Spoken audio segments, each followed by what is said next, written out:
मुकदमे की पेंडेंसी और बैकलॉग न्यायपालिका के समक्ष बहुत बड़ी चुनौती है। इस समस्या को प्राथमिकता देकर सभी हितधारकों को समाधान निकालना है।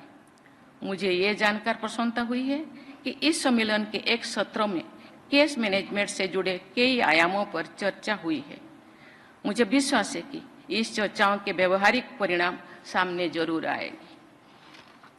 हमारे संविधान में पंचायतों और नगरपालिकाओं के माध्यम से स्थानीय स्तर पर लेजिस्लेटिव और एग्जीक्यूटिव निकायों की शक्तियों और उत्तरदायित्वों के लिए प्रावधान किया गया है।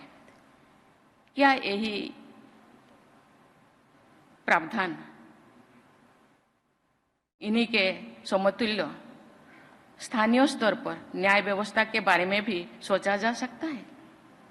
स्थानीय भाषा तथा स्थानीय परिस्थितियों में न्याय प्रदान करने की व्यवस्था करके शायद न्याय सबसे द्वार तो पहुंचाने के आदर्श को प्राप्त करने में सहायता होगी।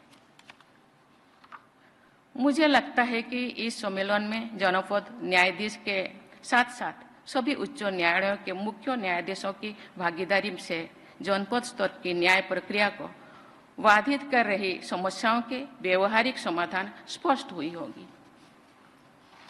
मुझे बताया गया है कि हाल के वर्षों में जनपद स्तर पर न्यायपालिका की इंफ्रास्ट्रक्चर, सुविधाएं, प्रशिक्षण एवं मानव संसाधन की उपलब्धता में उल्लेखनीय सुधार हुआ है, लेकिन इन सभी क्षेत्रों में अभी भी बहुत कुछ करना बाकी है।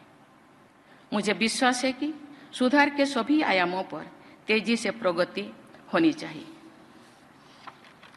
मैं एक अच्छे बदलाव का विशेष उल्लेख करना चाहती हूँ।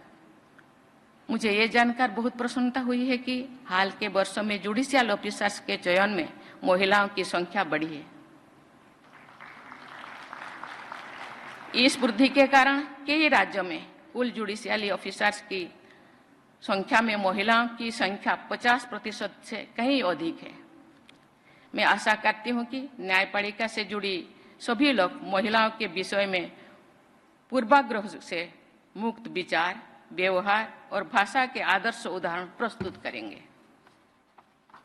हमारी न्यायपालिका के समक्ष ऐसे अनेक चुनौतियां हैं जिनके समाधान के लिए सभी हितधारकों को समन्वित प्रयास करना होगा। उदाहरण के लिए एविडेंस और विटनेसेस से जुड़े मुद्दों पर न्यायपालिका, सरकार और पुलिस प्रशासन को मिलजुल कर समाधान निकालना चाहिए।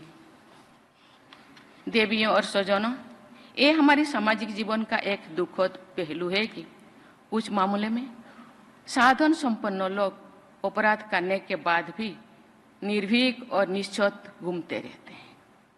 जो लोग उनके अपराधों से पीड़ित होते हैं वे डरे से में रहते हैं मानो उन्हीं विचारों ने कई अपराध कर दिया है।